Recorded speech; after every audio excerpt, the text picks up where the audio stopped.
The dust had barely settled on her husband's grave when Genevieve Sullivan discovered the bank owned everything she thought was hers.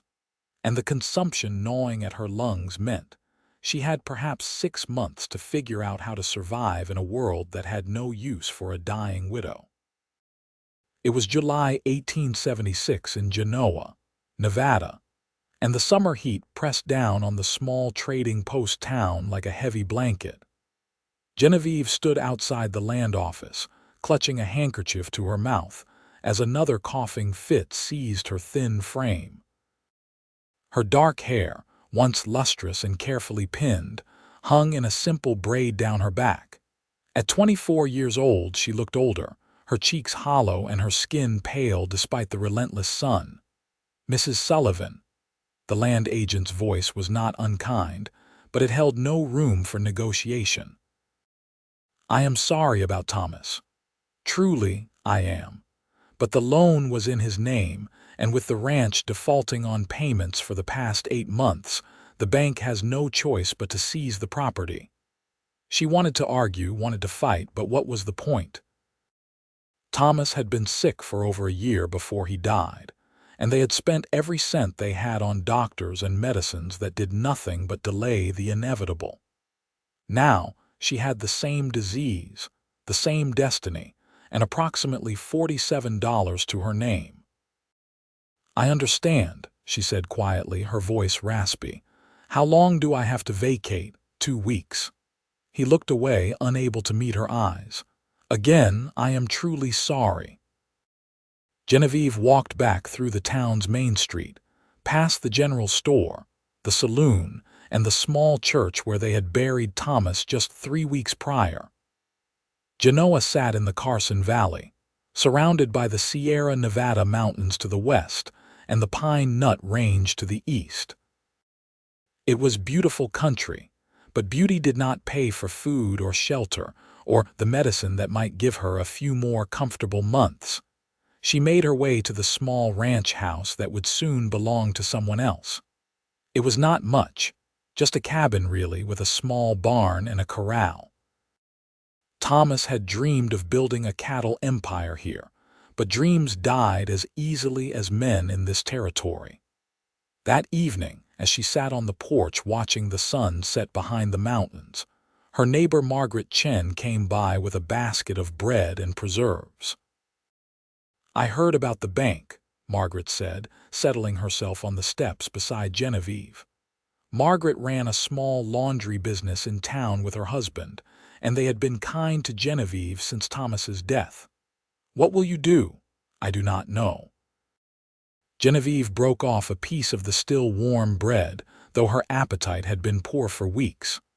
"I thought about looking for work, but who will hire someone like me?" She did not need to elaborate. The cough that rattled in her chest was explanation enough. "You could try the boarding house. Mrs.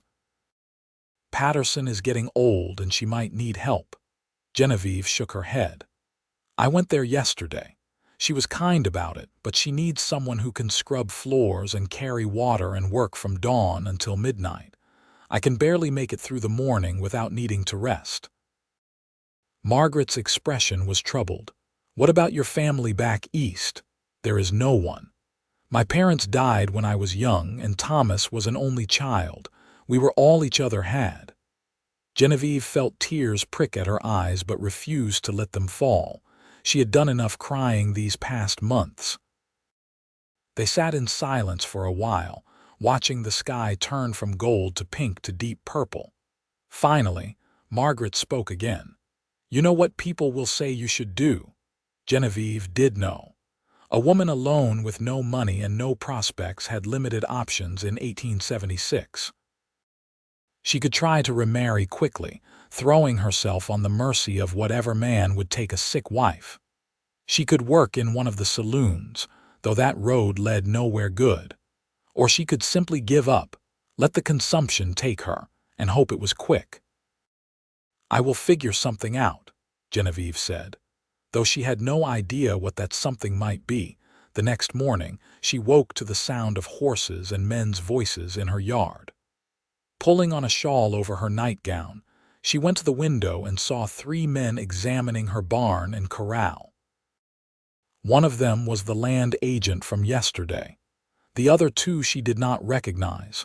She dressed quickly, braided her hair, and went outside.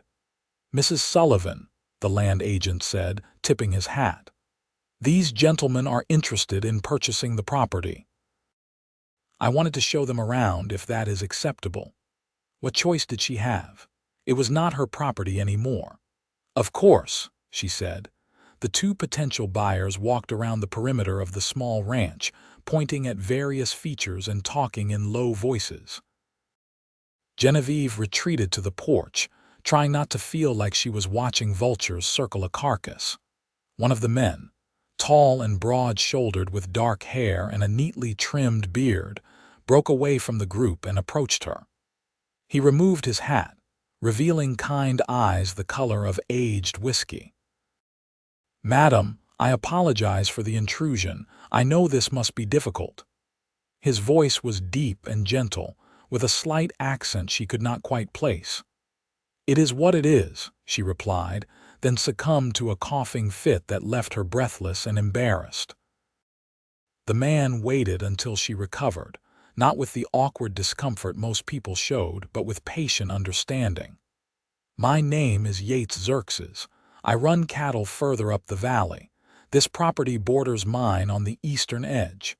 Genevieve Sullivan."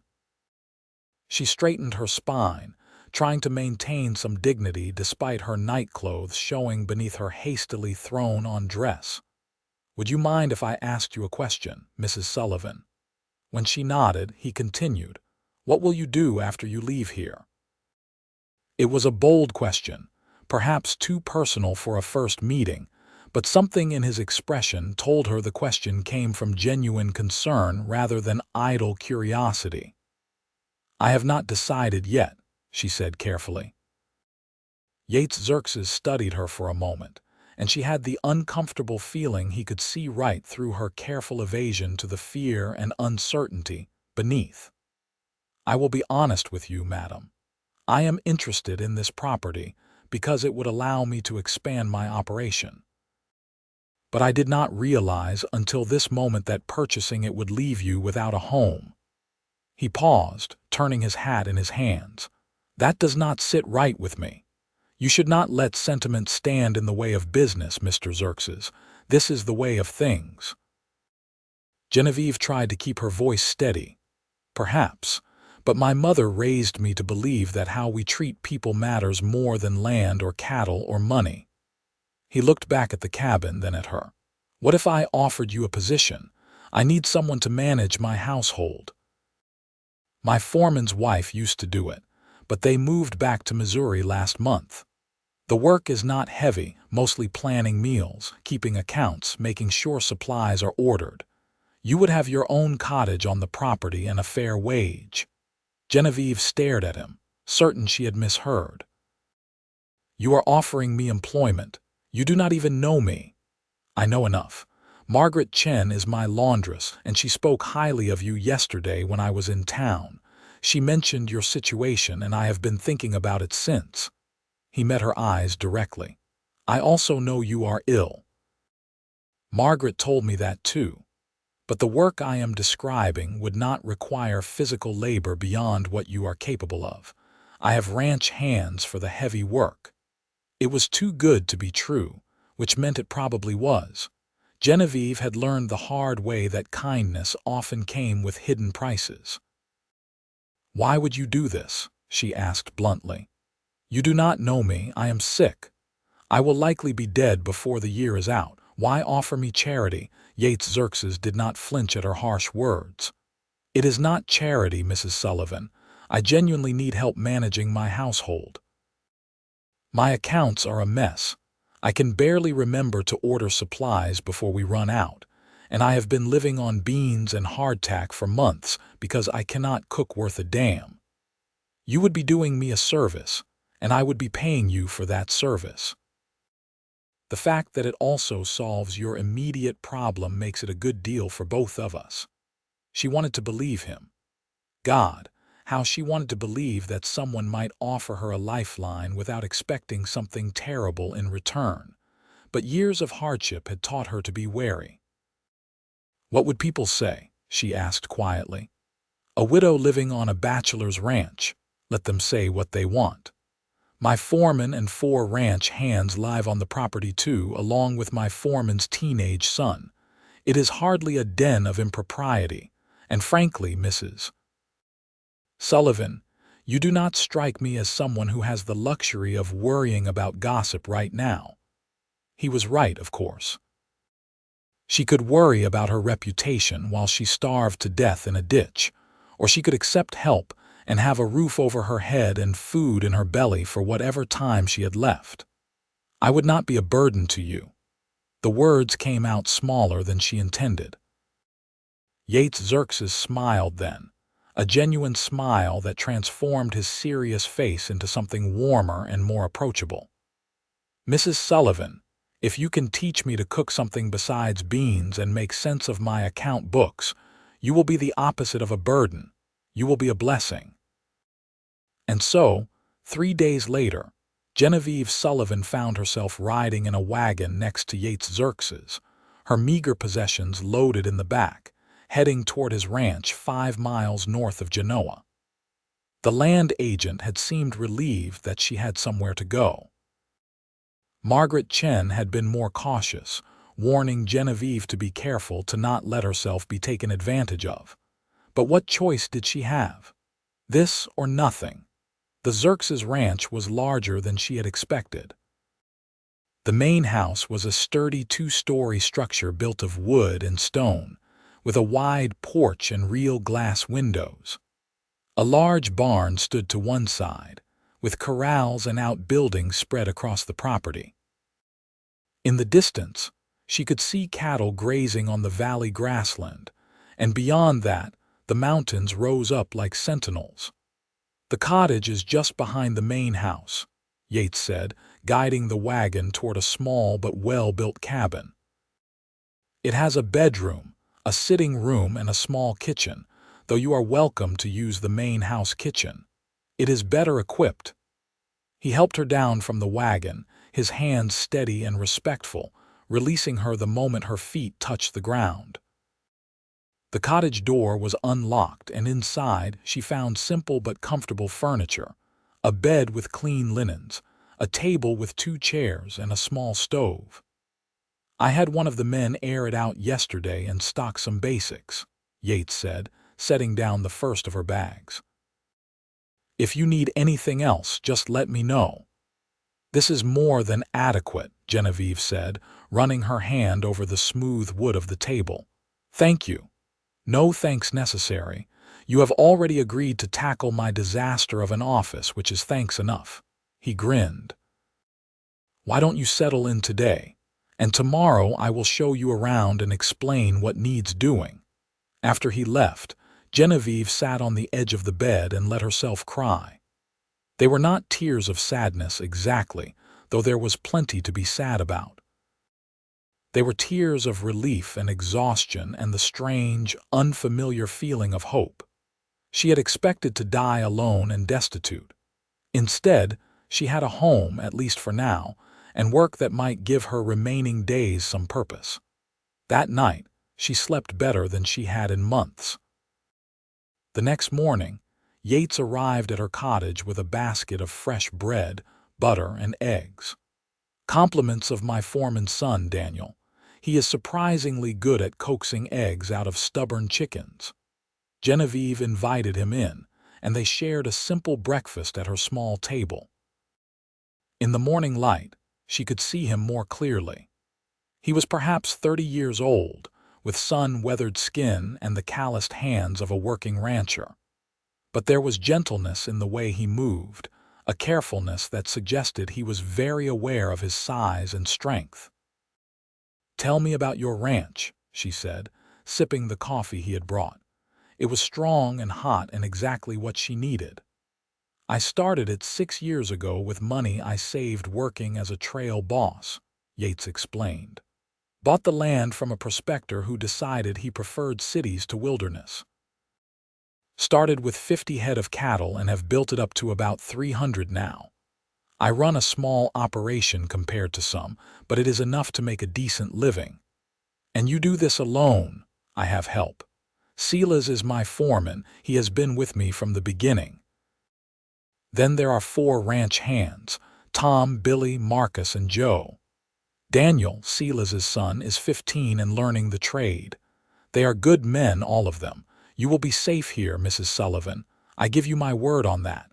Genevieve believed him, which surprised her. Trust did not come easily to her anymore. After breakfast, Yates showed her the main house.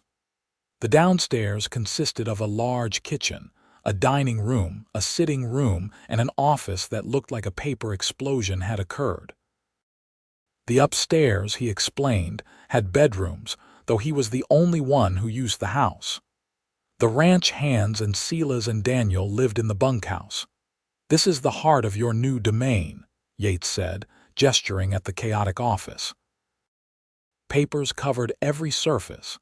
Ledgers lay open with entries trailing off mid-sentence, and receipts were stuffed into drawers haphazardly.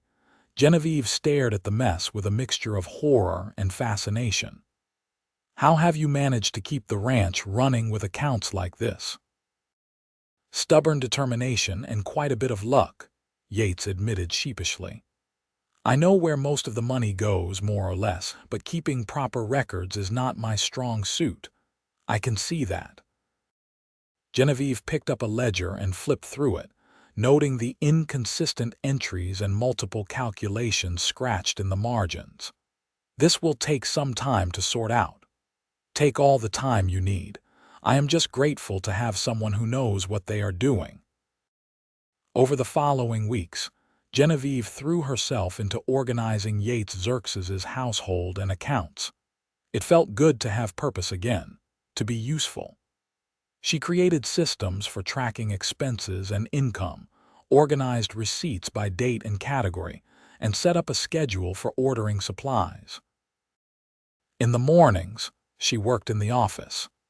In the afternoons, when her energy waned, she planned meals and made sure the kitchen was stocked. Yates proved to be an easy employer. He appreciated her work without being effusive, respected her need for rest without making her feel weak, and never asked for more than she could give.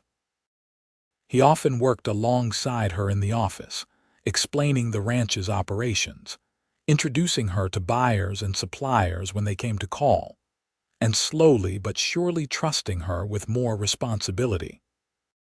She learned that he had come west from Pennsylvania after his parents died, seeking a new life where the past did not define him. He had worked cattle drives for years, learning the trade from experienced drovers, saving every penny until he could afford his own land. He was a fair boss, paying his men well and treating them with respect. He had a dry sense of humor that caught her off guard sometimes, making her laugh when she least expected it. In return, she told him about her own life. About growing up in an orphanage in Ohio, meeting Thomas when she was 19 and he was 22, believing that marriage would mean security and companionship. About how they had scraped together enough to head west, chasing the dream of land and independence. About the slow, terrible realization that Thomas was sick, and then the even more terrible realization that she was sick too.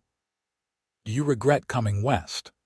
Yates asked one afternoon as they sat on the main house porch, reviewing supply orders.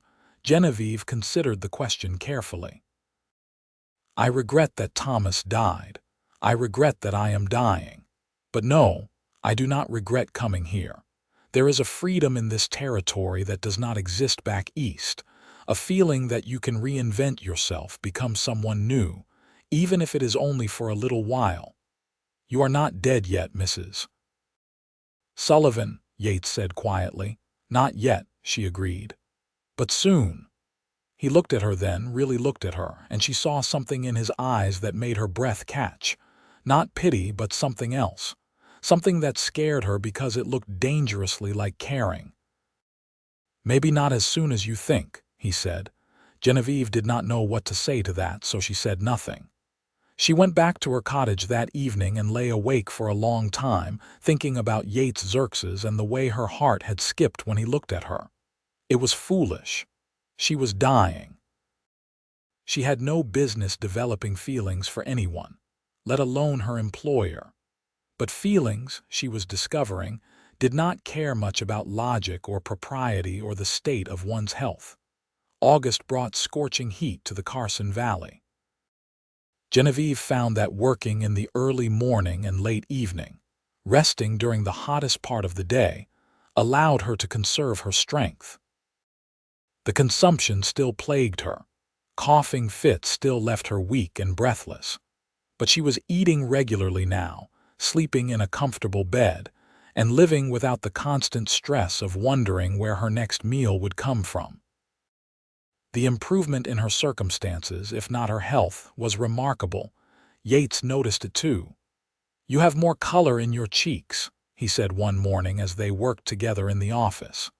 "I am eating better. Your cook may not be fancy, but he is filling." She smiled as she said it, taking the sting out of the words. "I do not have a cook. Daniel makes most of the meals for the bunkhouse, and I fend for myself, or I try to." Yates leaned back in his chair. "Though lately I have been eating the extra portions you keep leaving in the kitchen. Those have been considerably better than my usual fare." Genevieve felt her cheeks warm. She had been cooking small meals for herself and deliberately making too much, leaving the extra where Yates would find it. She had told herself it was practical, a way to use up ingredients before they spoiled. But she knew the truth. She had been cooking for him because she wanted to, because the thought of him eating poorly when she could do something about it bothered her. "I hope you did not mind," she said. "Mind? Mrs. Sullivan, your beef stew might be the best thing I have ever eaten. And that pie you made last week? I dreamed about that pie," she laughed, a real laugh that turned into a cough, but not a bad one. "It was just a simple apple pie. It was ambrosial. It was divine.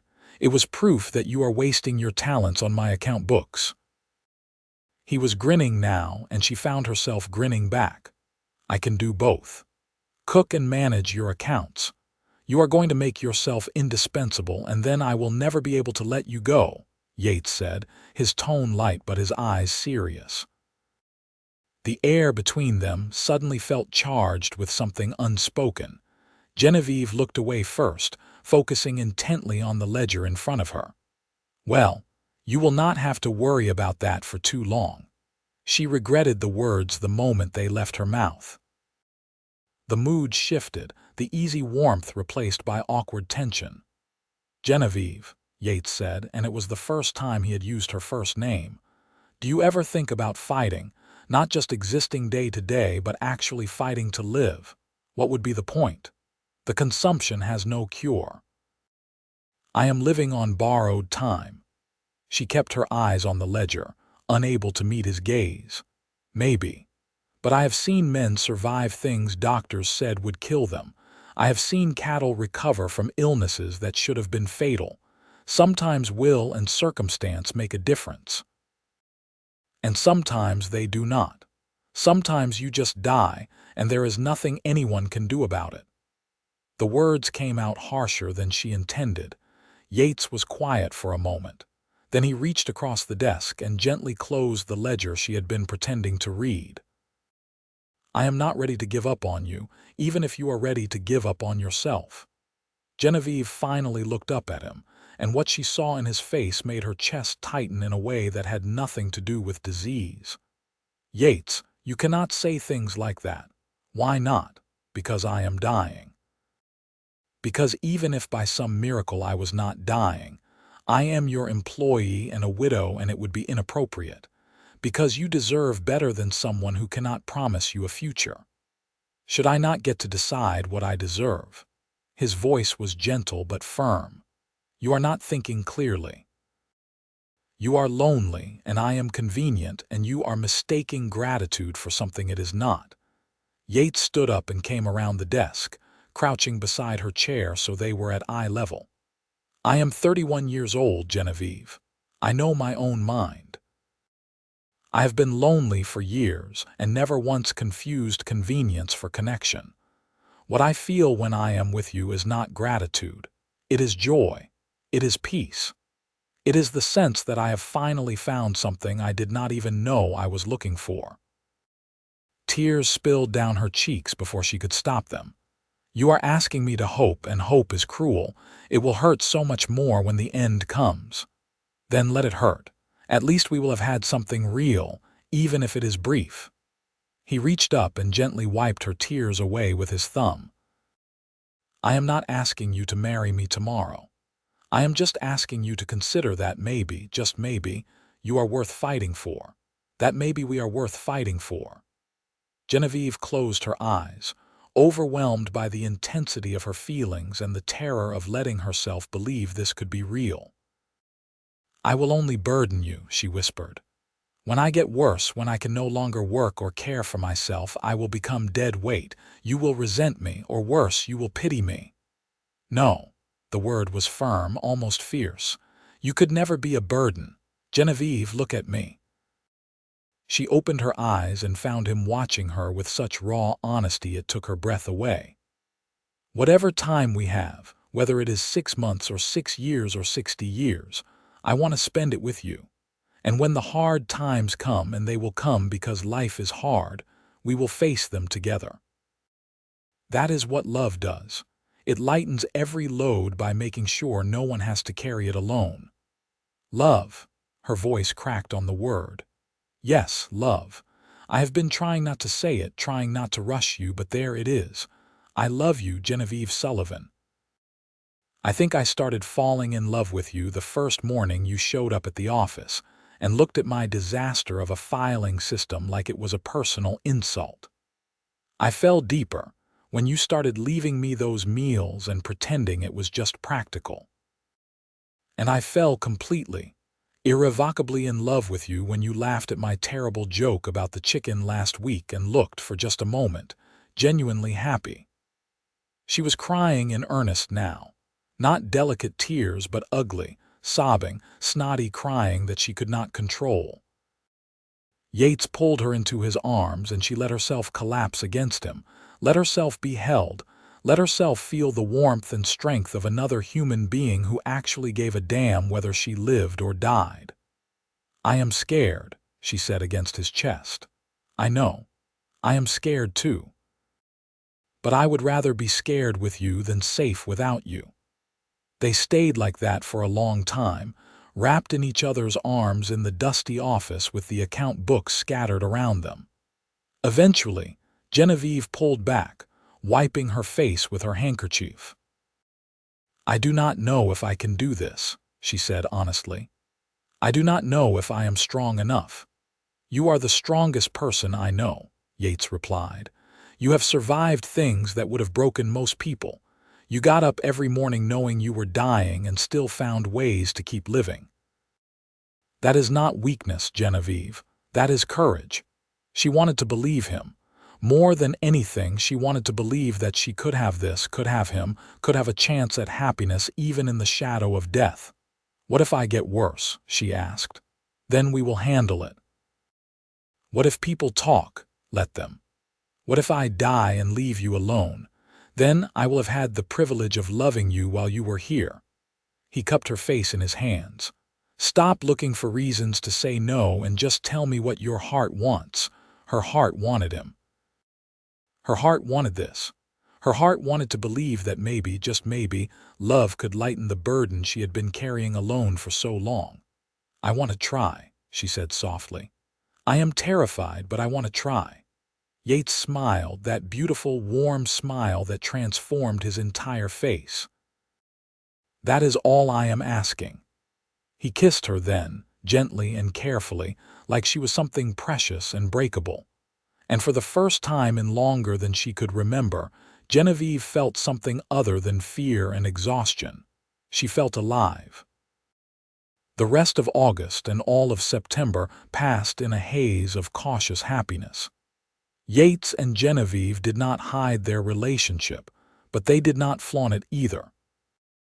The ranch hands and Sela's treated her with the same respect they always had, perhaps with a bit more warmth now that they understood she was more than just the household manager.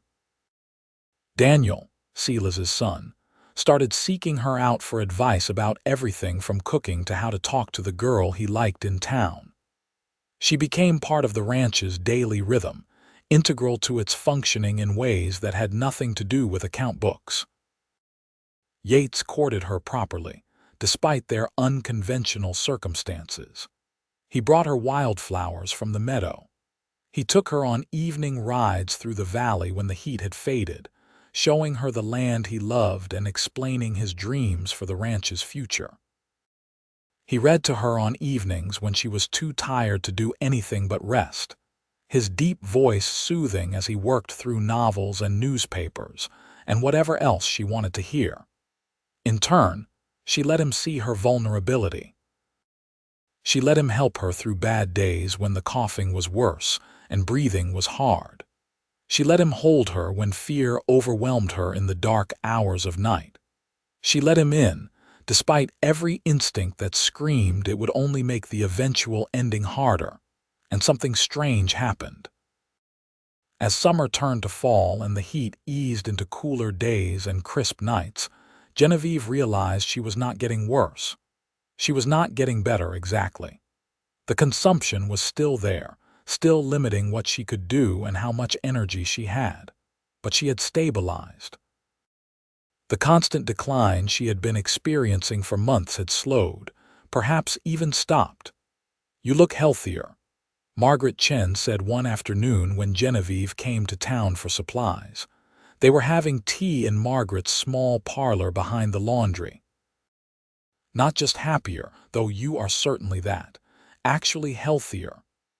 "I feel better," Genevieve admitted. "I do not know if it is the better food or the clean air or just having less to worry about, but I am not declining the way I was." "Or maybe it is love," Margaret said with a knowing smile. "I have seen the way Yates Xerxes looks at you. That man is head over heels." Genevieve felt her cheeks heat. "He is very good to me." "Good is an understatement. The man is devoted, and you deserve that, Genevieve. After everything you have been through, you deserve someone who looks at you like you hung the moon. I just worry that I am being selfish, that I am letting him invest in a future that might not exist." Margaret reached across the table and squeezed her hand. "Life does not come with guarantees for any of us. I could walk out of this shop tomorrow and get kicked by a horse and die. My husband could have an accident at work. You could live another 50 years and outlive us all. We do not know. The only thing we can control is how we spend the time we have. And if you love him, if he loves you, then spend that time together and stop apologizing for being alive." It was good advice. Genevieve tried to take it to heart. In October, Yates asked her to marry him. They were sitting by the small creek that ran through his property, watching the autumn sunset paint the sky in shades of orange and gold. He had packed a dinner of bread, cheese, and apples, and they had been enjoying the peace of the evening. "Genevieve," he said, taking her hand. "I know we have only known each other a few months. I know you still have concerns about the future. But I do not want to waste the time we have waiting for the perfect moment or the right circumstances. I love you. I want to marry you. I want to wake up beside you every morning and fall asleep beside you every night. I want to face whatever comes together as husband and wife. Will you marry me?" Her first instinct was to list all the reasons it was a bad idea. She was sick. She might die. He deserved better. But then she remembered Margaret's words. Life did not come with guarantees. The only thing they could control was how they spent their time. "Yes," she said, and the word felt like freedom. "Yes, I will marry you." Yates pulled a ring from his pocket, a simple gold band with a small but beautiful sapphire.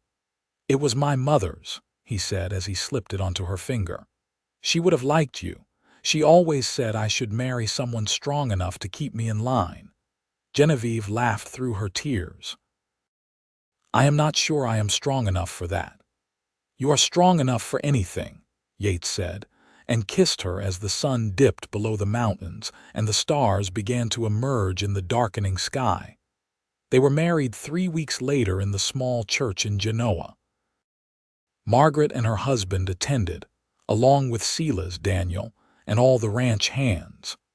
The pastor who had buried Thomas just 5 months earlier now joined her to Yates, and if he had thoughts about the quick remarriage, he kept them to himself. Genevieve wore a simple dress of deep blue that Margaret had helped her sew. Yates wore his best suit, looking handsome and slightly uncomfortable in the formal clothing. They spoke their vows clearly and firmly, promising to love and cherish each other for whatever time they had. At the small reception afterward at the ranch, Daniel played fiddle while people danced and ate the feast Genevieve had spent days preparing with Margaret's help. It was simple and joyful and perfect. That night, in the big house that was now her home, Yates carried her over the threshold despite her laughing protests that she was perfectly capable of walking. He set her down in the bedroom they would now share, and for a moment they just looked at each other. "Are you all right?" he asked softly. "If you are too tired, we can just sleep. I do not expect anything you are not ready to give." Genevieve reached up and touched his face, tracing the line of his jaw. "I am your wife now. I want to be your wife in every way, Genevieve." Her name was a prayer on his lips as he kissed her, deeper this time, with all the passion he had been restraining for months. She kissed him back, pouring all her love and fear and hope into that kiss, giving herself to him completely. He was gentle with her, always aware of her limitations, always making sure she was comfortable. They moved together slowly, learning each other's bodies, discovering what brought pleasure and joy. When they finally joined together, it felt like the most natural thing in the world, like two pieces that had been searching for each other finally clicking into place. Afterward, they lay tangled together, her head on his chest, his arms around her. "I love you," she whispered into the darkness. "I love you too," he replied, pressing a kiss to her hair. "More than I knew it was possible to love anyone." She fell asleep feeling safe and loved and hopeful for the first time in over a year. Winter came to the Carson Valley with surprising gentleness. Snow dusted the mountains but rarely reached the valley floor. The days were crisp and cool, the nights cold enough for frost, but not the brutal freezing temperatures Genevieve remembered from Ohio winters. Being married to Yates was easier than she had expected. They fell into a comfortable rhythm. She managed the household, kept the accounts, cooked meals that the ranch hands raved about. He ran the ranch, worked alongside his men, and came home each evening with stories about the day's adventures and misadventures. They talked about everything and nothing. He told her about his childhood in Pennsylvania, about his father's blacksmith shop and his mother's garden. She told him about the orphanage, about the stern matron who had taught her to read, and the kind cook who had taught her about herbs and healing. They discussed books and politics and dreams for the future, the conversations flowing easily between them. The physical intimacy between them grew and deepened. Yates was an attentive lover, learning what pleased her, always careful of her health but never making her feel fragile. In his arms, she felt desirable and alive, not sick and dying.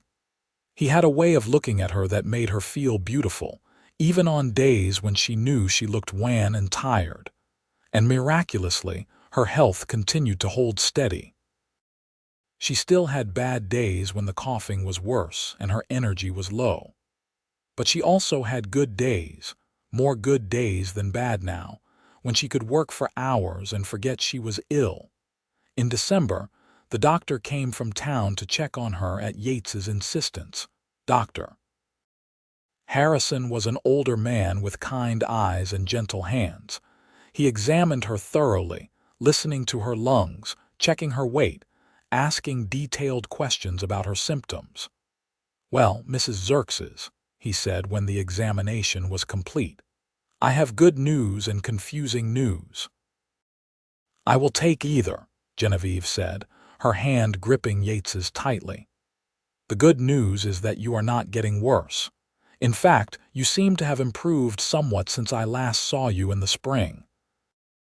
You have gained weight, your color is better, and while there is still evidence of consumption in your lungs, it is not progressing the way I would expect.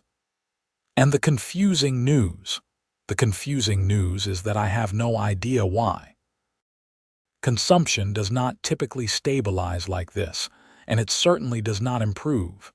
But you are living proof that sometimes the body does unexpected things." He closed his medical bag and looked at them both seriously. "I cannot promise this will continue. The disease could progress again at any time. But for now, whatever you are doing, keep doing it." After he left, Yates pulled her into a fierce embrace. "Do you understand what this means? You are getting better, Genevieve. You are actually getting better." "Or I am just having a good spell before the end," she said, trying not to let herself hope too much. "No, I refuse to believe that. You are here, you are alive, you are improving. That is enough for today. Let tomorrow worry about itself." She leaned into him, letting his certainty bolster her own wavering hope. Maybe he was right. Maybe she could have more time than she thought. Maybe they could have a real future together. Christmas came, and Genevieve threw herself into making it special. She baked pies and cookies, strung evergreen boughs around the house, and organized a feast for everyone on the ranch. Yates gave her a beautiful shawl from San Francisco, soft wool-dyed deep green. She gave him a leather-bound journal for tracking the ranch operations, with his initials embossed on the cover. But the best gift was simply being together, celebrating their first Christmas as husband and wife, surrounded by people who had become like family. As the year turned from 1876 to 1877, Genevieve found herself thinking about the future in ways she had not allowed herself to before. She and Yates talked about expanding the house, maybe adding another room or two. They discussed cattle breeding strategies and which pastures would be best for different seasons. They made plans like people who expected to be alive to see them through. In February, Genevieve realized her monthly courses were late. At first, she dismissed it. Stress and illness often disrupted such things. But when another week passed and then another, she began to wonder if something else might be happening. She confided in Margaret during a visit to town. "I think I might be pregnant." Margaret's eyes went wide. "Are you certain?"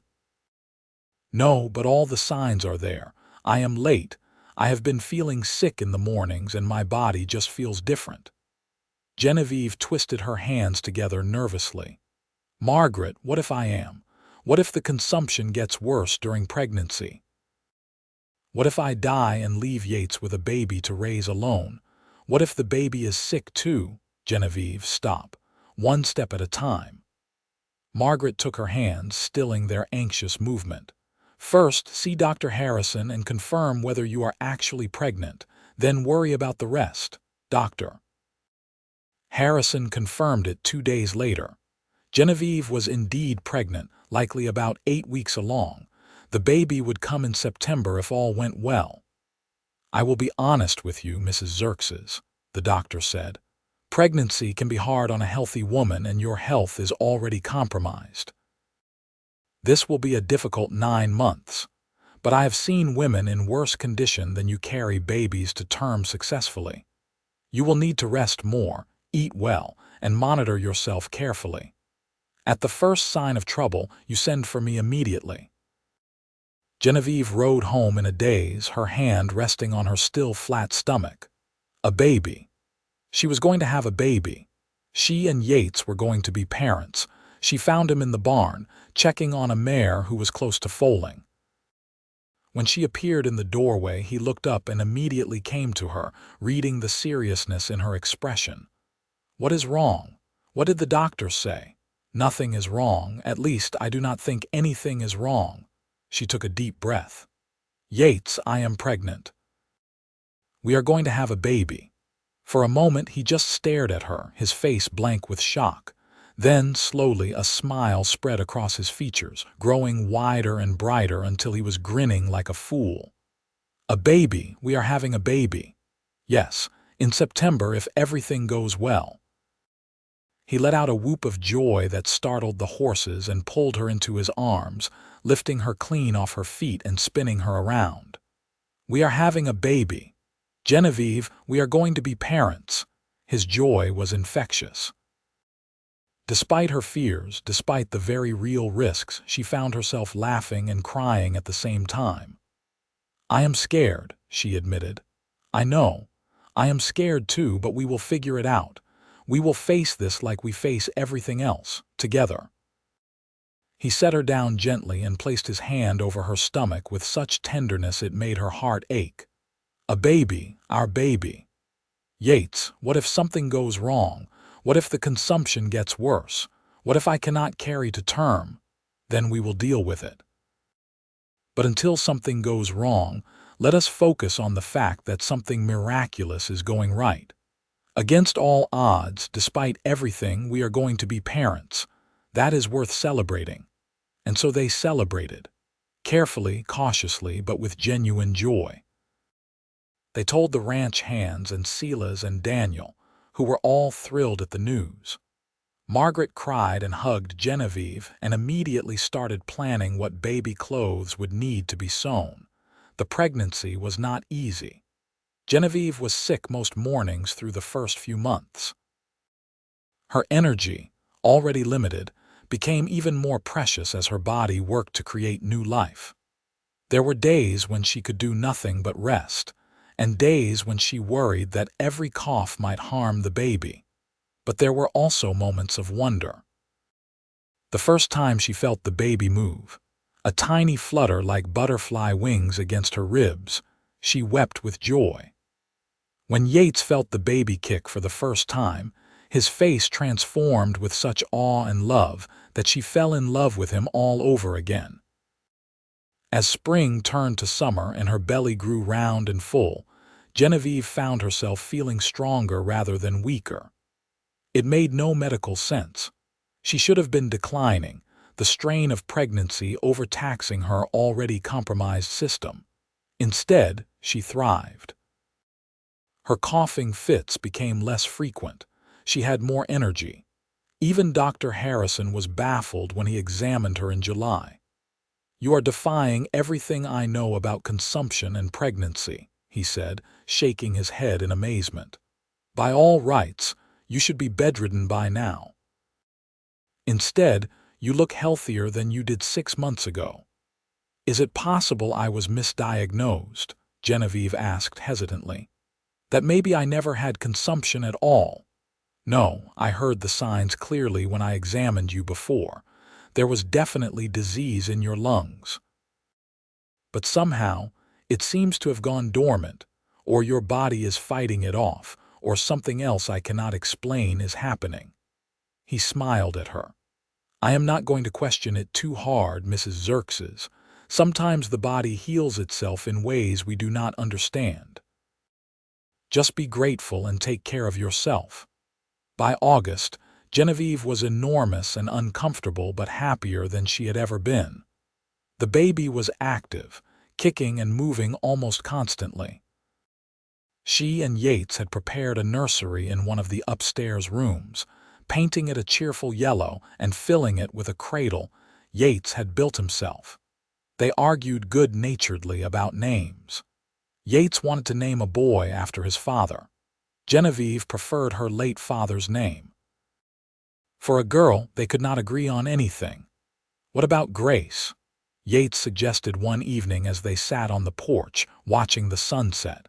"Grace is nice, but there are 3 Graces in Genoa already. I would prefer something more unusual." "Unusual, but not too unusual." I do not want our daughter to hate us for giving her a strange name. Our daughter, you think it is a girl? I have a feeling, Yates said, his hand resting on her belly. The baby kicked against his palm and he laughed. A strong feeling. Labor started on a warm September evening, 3 weeks earlier than expected. Genevieve was helping prepare dinner when she felt the first contraction, a tight cramping that took her breath away. She gripped the edge of the counter until it passed, then immediately sent Daniel to fetch Dr. Harrison from town. Yates hovered anxiously as Genevieve labored through the night and into the next day. Margaret came to help, along with Silas's late wife's sister who had experience with birthing. They moved Genevieve to the bedroom, supported her through contractions, wiped her face with cool cloths and murmured encouragement. It was hard, painful work. Genevieve had known childbirth would be difficult, but the reality was worse than she had imagined. Hours blurred together in a haze of pain and exhaustion. Several times, she was certain she could not do it, that this would be what finally killed her. But Yates never left her side. He held her hand through every contraction, let her squeeze until she thought she might break his fingers, whispered words of love and encouragement even when she screamed at him that this was his fault. And when she was at her lowest, when she was certain she could not push any more, he looked into her eyes and said, "You are the strongest person I know. You can do this. We can do this together." And she did.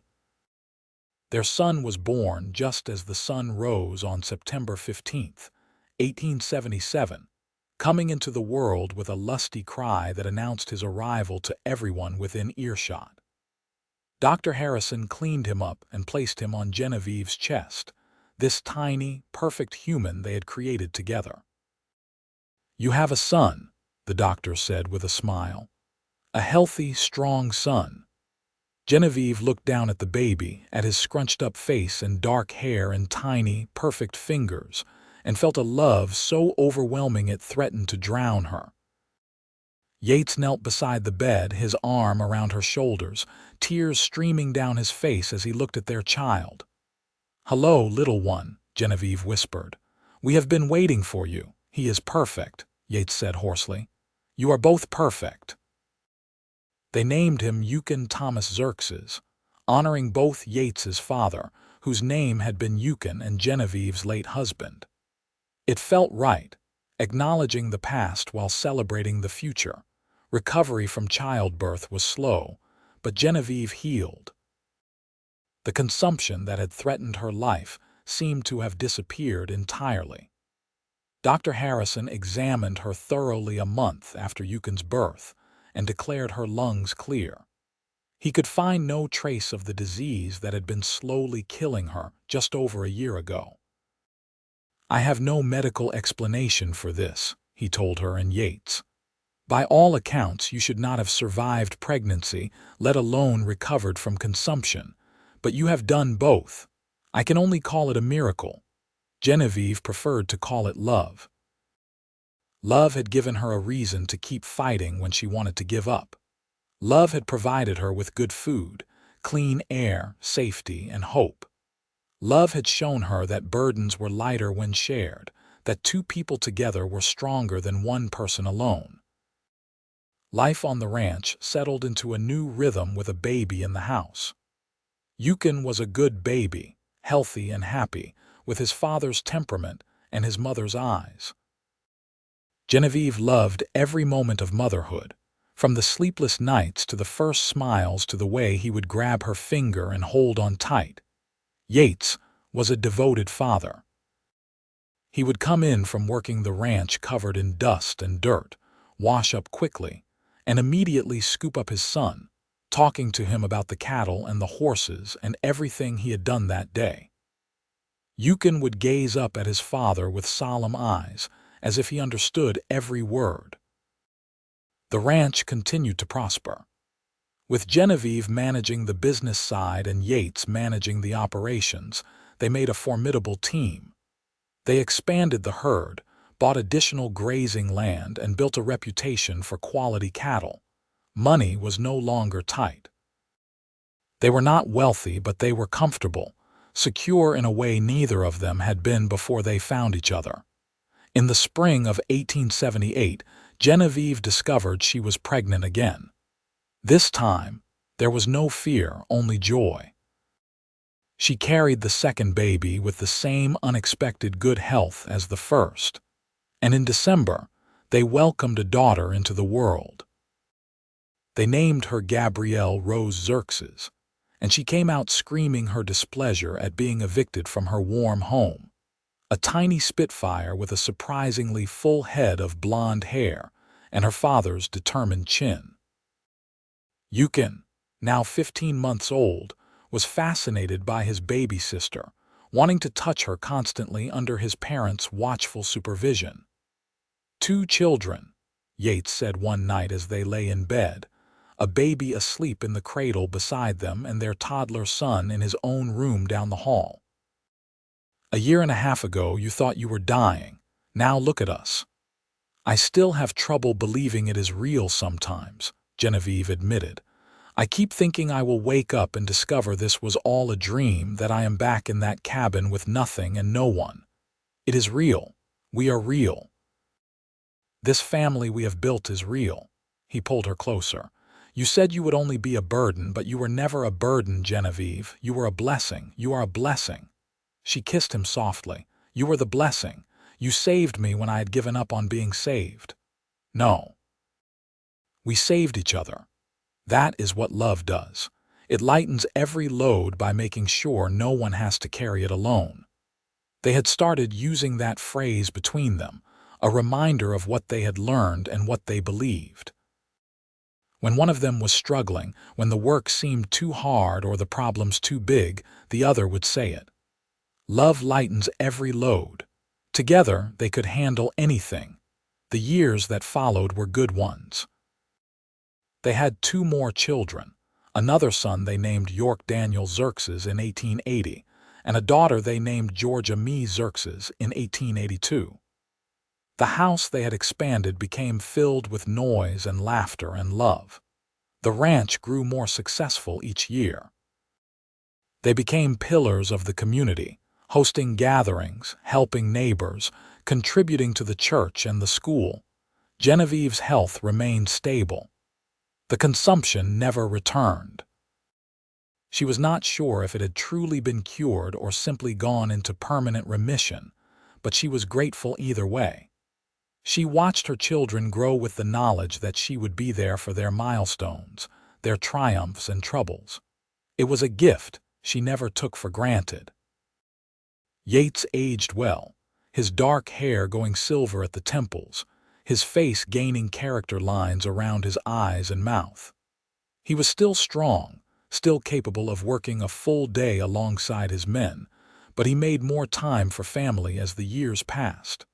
He taught Yukin to ride and work cattle. He let Gabrielle follow him around, asking endless questions about everything. He carried York on his shoulders and read bedtime stories to little Georgia. They had their difficulties, of course.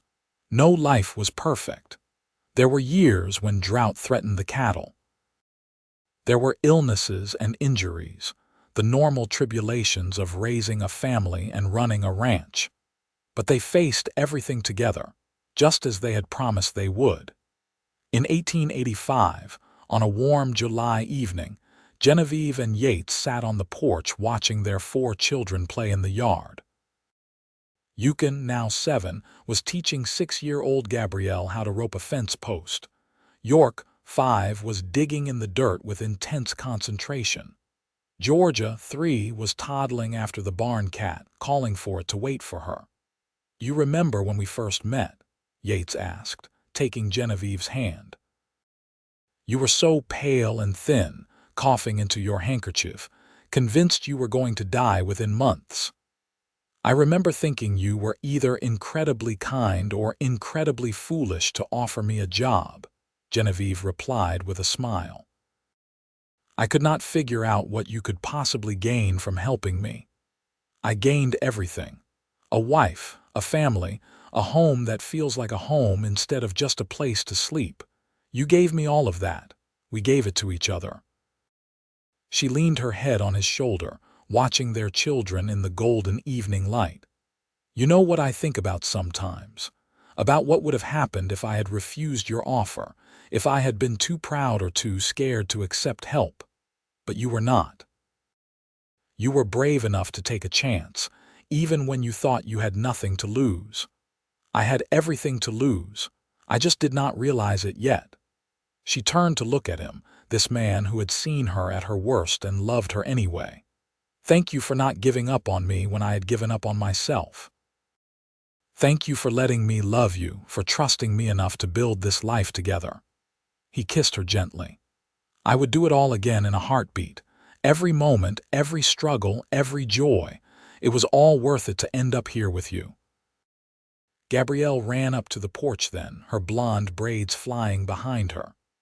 "Mama, Papa, did you see? I roped the post on my third try. Eugen said that was really good for a beginner." "We saw, sweetness," Genevieve said, pulling her daughter into a hug.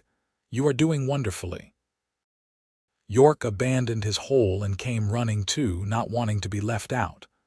"Can I learn to rope too?" "Of course you can," Yates said, scooping up his younger son.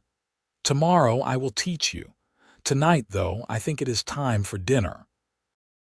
The family went inside together, the children chattering excitedly about their day, Genevieve and Yates exchanging smiles over their heads. The table was set, the food was ready, and for a moment, Genevieve paused in the doorway to simply absorb the scene. Her family, healthy and happy, gathered around a table in a home filled with warmth and love. She thought about the woman she had been 9 years ago, standing outside the land office with nowhere to go and no hope left. She thought about how close she had come to simply giving up, to letting the consumption and despair claim her. And she thought about the cowboy who had offered her not just a job but a lifeline, a chance, a future. Love had lightened every load. Together, they had carried burdens that would have crushed either of them alone. Together, they had built something beautiful and lasting. Together, they had proved that hope was not foolish, that taking chances was worth the risk, and that sometimes the best things in life came when you were brave enough to let yourself be saved. As she called the family to dinner and took her seat beside Yates, surrounded by the laughter and chatter of their children, Genevieve Sullivan Xerxes said a silent prayer of gratitude for second chances, for love that persisted against all odds, for a cowboy who had seen worth in a dying widow and refused to let her face her burdens alone. She had told him she would only be a burden. He had proved that love lightens every load when carried together. And in doing so, he had given her not just life, but a reason to live. Not just survival, but joy. Not just existence, but a future filled with love and laughter and the sweet, ordinary miracles of family. The meal that evening was simple but abundant, full of good food and better company. After the children were fed and bathed and tucked into their beds, Yates and Genevieve returned to the porch, as had become their custom on warm evenings. They sat close together, his arm around her shoulders, her head resting against his chest, watching the stars emerge in the darkening sky. "Do you think the children understand how lucky they are?" Genevieve asked softly. "To have this life, this security, this love? Not yet. They are too young. But someday they will. When they are older and face their own challenges, they will remember that they came from love. That their parents faced impossible odds and chose each other anyway. That will give them strength. I hope so. I hope we are teaching them that love is not just a feeling but a choice, an action, a commitment to weather storms together. We are teaching them that every day, just by being who we are and living the way we live." Yates pressed a kiss to her hair. "You are an excellent mother, Genevieve. I hope you know that. And you are a wonderful father. The children adore you." They sat in comfortable silence for a while, the kind of silence that only came with years of companionship and deep understanding. Finally, Yates spoke again. "I have been thinking about expanding the cattle operation next spring. Maybe trying to acquire that piece of land to the north that borders our property. What do you think?" And so they talked business and dreams and plans for the future, the way they always did. Equal partners in all things, sharing the weight of decisions, celebrating successes together, supporting each other through setbacks. It was not always easy. Building a life never was. But it was always worth it. The seasons turned. The children grew. Yukon became more serious and responsible, taking on more tasks around the ranch. Gabrielle remained spirited and curious, constantly asking questions and exploring everything. York developed a talent for working with horses, able to gentle even the most skittish animals. Georgia was the baby, adored by her older siblings and spoiled by both parents, though they tried not to show favoritism. In 1887, they celebrated their 10th wedding anniversary with a party that brought together friends from all over the valley. Margaret and her husband were there, along with Silas and Daniel, who was now 26 and married himself with a baby on the way. The house was filled with music and laughter and good food. When someone proposed a toast to the happy couple, Yates stood and pulled Genevieve to her feet beside him. "10 years ago, I married the bravest woman I have ever known," he said, looking at her with such love that she felt tears prick at her eyes. She thought she was dying. She thought she had nothing to offer. But she took a chance on me anyway, on us, on the possibility that love might be stronger than fear. And in doing so, she gave me everything I ever wanted and so much more than I ever dreamed of having. To my wife, my partner, my love, thank you for every moment of these 10 years. Here is to 50 more. The room erupted in cheers and applause.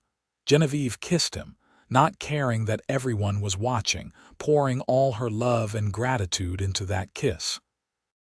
When they finally pulled apart, she said loud enough for everyone to hear, "You told me once that love lightens every load by making sure no one has to carry it alone. You have proved that truth to me every single day. I love you, Yates Xerxes, and I am grateful for every moment we have had together."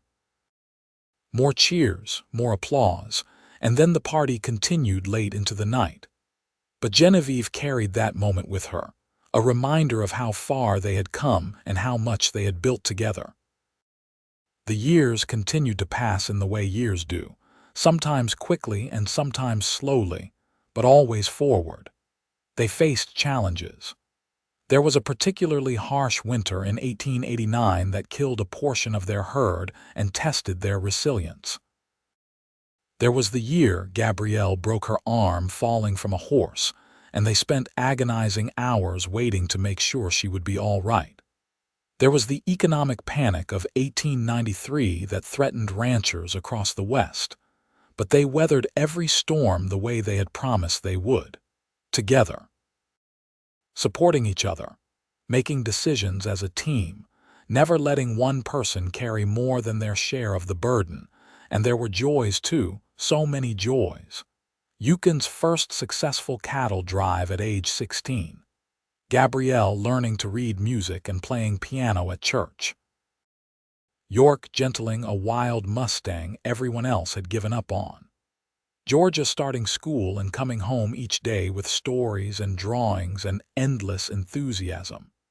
In 1895, as Genevieve approached her 44th birthday and Yates's 51st, they took stock of their lives. Their children were growing up. Yukon was 19 and courting a nice girl from a neighboring ranch. Gabrielle was 17 and talking about becoming a teacher. York was 15 and already invaluable around the ranch. Georgia was 13 and showing signs of being as spirited as her older sister had been. The ranch was thriving. They had weathered economic hardships and natural disasters and come through stronger. They had built not just a business but a legacy, something that would sustain their children and hopefully their children's children. But more than any material success, they had built a love that endured, a partnership that had only deepened with time, a commitment that had been tested and proven true again and again. One evening in late summer, they walked together to the creek where Yates had proposed so many years before. The landscape had changed slightly. There were more buildings on their property now, more fences, more signs of prosperity and growth. But the creek still flowed the same way, and the mountains still rose in the distance, eternal and unchanging. "You ever think about that first day we met?" Genevieve asked, settling onto the grass beside the water. "When I was standing outside the land office with no hope and no future." "I think about it often," Yates admitted, sitting beside her and taking her hand. "I think about how close I came to not offering you that job. I almost talked myself out of it, convinced myself it was not my place to interfere." "What changed your mind?" "I saw something in your eyes. Even though you were sick and scared and alone, there was still fight there, still a spark. I knew if I could just give you a reason to hold on a little longer, that spark might become a flame." He brought her hand to his lips and kissed it gently. "I was right. You saved my life," Genevieve said simply. "Not just physically, though you did that too, but you saved me from despair. You showed me that I was worth fighting for, worth caring about, worth loving. You gave me a reason to keep going when I had given up. And you gave me a home, not just this ranch, but a real home, a family, a purpose beyond just existing." He cupped her face in his hand, his thumb stroking her cheek. "We saved each other, Genevieve. That is what I want our children to understand. That the strongest people are not the ones who never need help, but the ones who are brave enough to accept help when it is offered and generous enough to offer help when it is needed. I think they understand. We have raised them to value compassion and community. They know that we are stronger together than apart, because you have shown them that every day, through your actions, your choices, the way you live your life." Yates pulled her close and she rested her head on his shoulder, perfectly content. "I love you, Genevieve Xerxes. More today than yesterday and less than tomorrow. I love you too, always and forever." They sat by the creek as the sun set, just as they had sat 19 years before when he had asked her to marry him. The world had changed so much since then. They had changed. But the love between them remained constant, a foundation on which everything else was built. As darkness fell and the stars emerged, they walked hand in hand back to the house. Inside, they could hear the children talking and laughing, the sounds of a family at ease with each other. It was the sound of home, of belonging, of love made manifest in daily life. Genevieve paused at the door, looking back at Yates. "Thank you," she said softly. "For what?" "For seeing me when I was invisible. For valuing me when I thought I was worthless. For loving me when I thought I was unlovable. For proving that love really does lighten every load when we carry it together." Yates smiled, that beautiful smile that still made her heart skip after all these years. "The privilege was entirely mine. Now come on, Mrs. Xerxes. Let's go be with our family." They went inside together, closing the door on the night and opening it to warmth and light and love. And in that moment, surrounded by the life they had built through faith and determination and love that refused to give up, Genevieve Sullivan Xerxes knew with absolute certainty that every struggle had been worth it. Every fear conquered, every burden shared, every load lightened by love had led her here to this perfect, ordinary, miraculous life. She had once thought she would only be a burden. Instead, she had become a blessing. Not because she was perfect or healed or free from challenges, but because she had been brave enough to let herself be loved and strong enough to love in return. Together, she and Yates had proved what she had once thought impossible: that love could conquer fear, that hope could triumph over despair, and that two people committed to each other could weather any storm and emerge not just intact but stronger. As the years continued to unfold, the Xerxes family remained close. Eugen married his sweetheart in 1896, a joyful celebration that brought the entire community together. He and his wife built a house on the ranch property, and in 1897 they welcomed Yates and Genevieve's first grandchild, a boy they named Thomas Yates. Holding her grandson for the first time, Genevieve was overwhelmed with emotion. This child represented the future she had never thought she would have, a legacy that would continue long after she was gone, proof that love and life persisted, generation after generation. Gabrielle eventually did become a teacher, opening a small school in Genoa that served children from all over the valley. She married in 1899, not a rancher but a businessman from Carson City, a kind man who supported her passion for education. York took over more and more of the daily ranch operations as Yates aged, proving himself a worthy successor with his father's strong work ethic and his mother's head for business. Georgia, the baby of the family, surprised everyone by becoming a skilled horsewoman and rider, competing in local events and winning more often than not. As the new century dawned in 1900, Yates and Genevieve found themselves entering a new phase of life. They were grandparents now, with 3 grandchildren and more on the way. The ranch ran smoothly under York's management, allowing them to step back from daily operations. They were not old, not yet, but they were no longer young either, and that was all right. They spent their days quietly, enjoying each other's company. They took walks together every morning, weather permitting. They read together in the evenings, sometimes aloud to each other, sometimes in companionable silence. They welcomed visits from their children and grandchildren, filling the house with noise and joy before returning to peaceful solitude.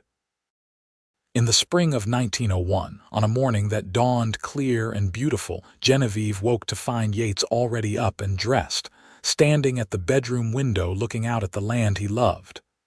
"You are up early," she said, joining him at the window. "Could you not sleep?" "I slept well. I just wanted to watch the sunrise." He put his arm around her, pulling her close. "It never gets old, this view, this life, this feeling of contentment." "No, it does not." She leaned into him, grateful as always for his solid presence. "We have been very fortunate, haven't we?" "More than fortunate. Blessed. 25 years ago, I was a lonely bachelor rancher with no idea that the best part of my life was about to begin. And you were a widow who thought she was dying. Look at us now." "Look at us now," she repeated softly. "Still here, still together, still in love." "Always," Yates promised. "Through everything, always." They stood at the window watching the sun paint the sky in shades of gold and pink, the mountains standing stark against the brightening horizon. It was a view they had seen thousands of times, but it never lost its power to move them. This was their land, their home, the place where they had built their life together. Later that morning, after breakfast, they received an unexpected visit from Dr. Harrison, now quite elderly himself, but still making his rounds. "I was in the area and thought I would stop by," he said, accepting a cup of coffee from Genevieve. "I don't make it out this way as often as I used to." They chatted for a while about mutual acquaintances, about changes in the valley, about the doctor's plans to eventually retire. Finally, he set down his coffee cup and looked at Genevieve with the same assessing gaze he had used during countless examinations over the years. "Mrs. Xerxes, I hope you don't mind me saying so, but you look remarkably well." If I had not personally treated you for consumption 25 years ago, I would never believe you had been sick at all." "I feel well," Genevieve said. "I have felt well for years now. The disease never returned after Yukon was born. I have been very fortunate." "It is more than fortune. It is miraculous. I have never seen anything like it in my entire career." Dr. Harrison shook his head in wonder. "You should have died, Mrs. Xerxes.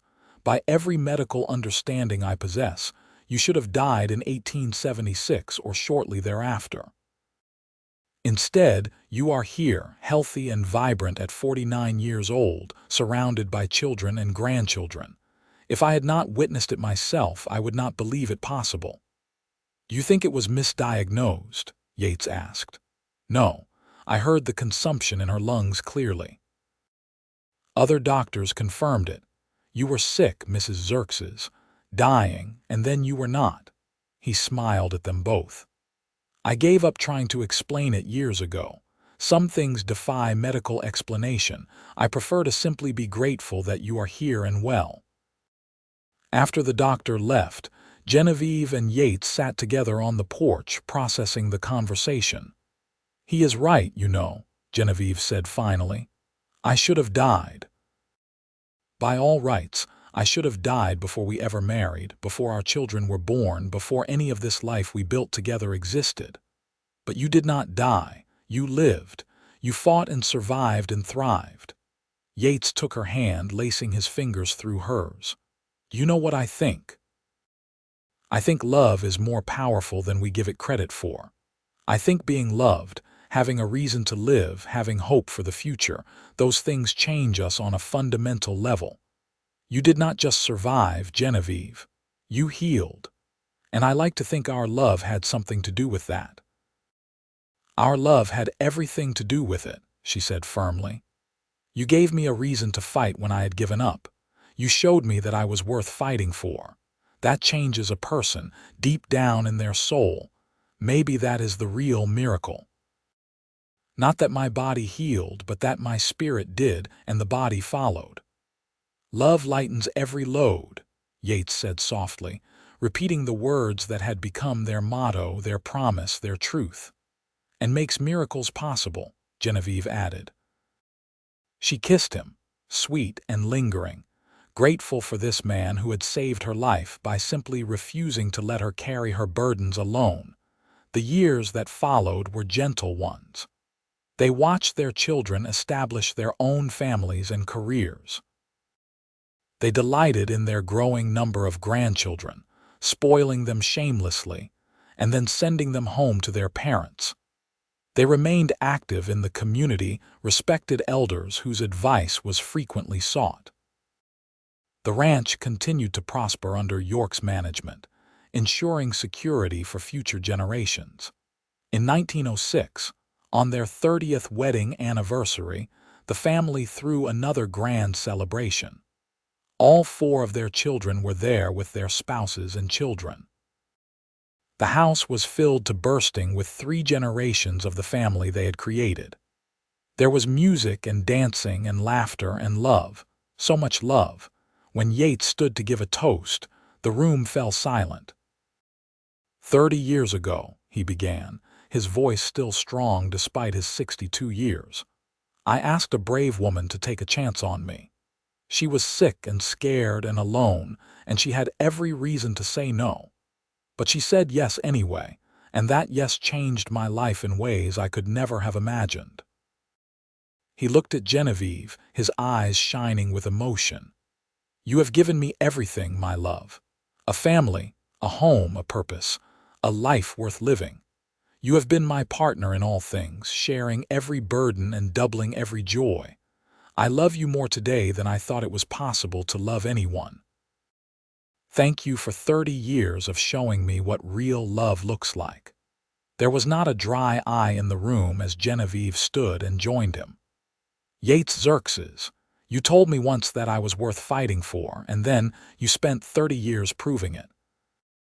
You showed me that love is not a burden but a blessing, that together we are stronger than apart, and that every load is lighter when we carry it together. You saved my life, and then you gave me a reason to live it to the fullest. I love you today and always." They kissed to thunderous applause, and the party continued late into the night. But for Genevieve and Yates, the best moment was later, after everyone had gone home or to bed, when they sat together on their porch under the stars, holding hands in comfortable silence. 30 years, Genevieve mused. It feels like a lifetime and like no time at all at once. That is because every moment with you has been precious, Yates replied. I have not wasted a single day of the past 30 years. I have lived them fully, loved you completely, and built something that will last long after we are gone. Our children, our grandchildren, the legacy of love we leave behind. Exactly. That is immortality, Genevieve. Not living forever ourselves, but creating something that continues after we are gone. Love that echoes through generations. Values that shape the people who come after us. That is what we have done.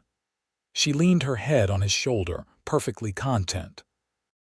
They had come so far from that day in July 1876, when a dying widow met a kind cowboy and dared to hope for more. They had faced seemingly impossible odds and emerged victorious, not because life had been easy, but because they had faced it together. Love had lightened every load. Together, they had proved that kindness and compassion and commitment could overcome fear and illness and despair. Together, they had built a life worth living and a legacy worth leaving.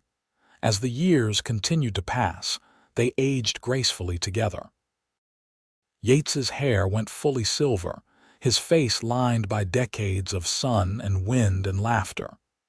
Genevieve's dark hair grew streaked with gray, her hands showing the work of a lifetime. But they still walked together every morning. They still read together every evening. They still loved each other with the same depth and devotion they had felt on their wedding day.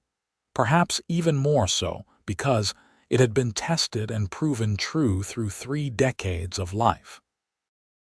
In 1910, as they celebrated Genevieve's 59th birthday, surrounded by family that now included 10 grandchildren and 2 great-grandchildren, she reflected on the extraordinary gift she had been given. 34 years earlier, she had been certain her life was over. She had expected to die alone and forgotten, another victim of consumption and circumstance. Instead, she had lived. She had loved. She had created a family and a legacy that would continue long after she was gone. And it had all begun with a cowboy who had refused to let her face her burdens alone, who had proved that love lightens every load when carried together. That evening, after the birthday celebration had ended and they were alone again, Yates handed her a wrapped package. Another birthday gift. She asked, surprised. He had already given her a beautiful shawl earlier in the day. "Open it," he urged with a smile. Inside was a leather-bound journal, filled with pages of Yates's careful handwriting. Genevieve opened it and began to read, realizing quickly that it was their story. He had written down everything, from their first meeting outside the land office to the early days of their courtship to their wedding and the birth of their children. He had documented the challenges they had faced and the joys they had celebrated. He had captured in words the life they had built together. "Yates," she breathed, tears streaming down her face. "This is beautiful. When did you have time to write all this? I have been working on it for years, writing bits and pieces whenever I had time. I wanted to make sure our story was preserved, that our grandchildren and great-grandchildren would know where they came from.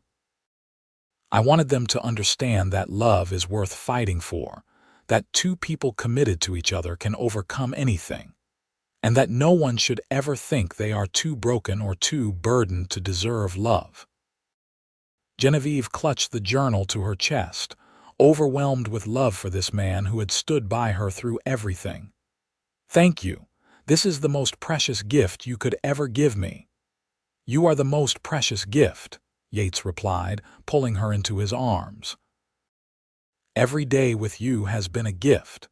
I just wanted to make sure that was written down somewhere, preserved for future generations to know and understand." They held each other as darkness fell. Two people who had defied the odds and built something beautiful from the ruins of despair. Their story was one of hope and courage and the transformative power of love. It was a story worth telling, worth preserving, worth passing down through the generations. As the night deepened and the stars emerged overhead, Genevieve and Yates Xerxes sat together on the porch of the home they had built, surrounded by the life they had created, secure in the love they had nurtured for over 3 decades. They had proved beyond any doubt that love lightens every load when carried together, that no burden is too heavy when shared, and that sometimes the greatest miracles come not from denying our weaknesses, but from finding someone willing to help us carry them. She had said she would only be a burden. He had proved that love makes all burdens bearable, all loads lighter, all challenges surmountable.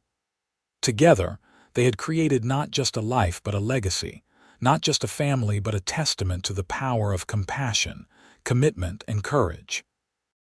And that legacy would continue long after they were gone, passed down through the children and grandchildren and great-grandchildren who carried their blood and their values forward into the future. It was a good life, a full life, a life worth living.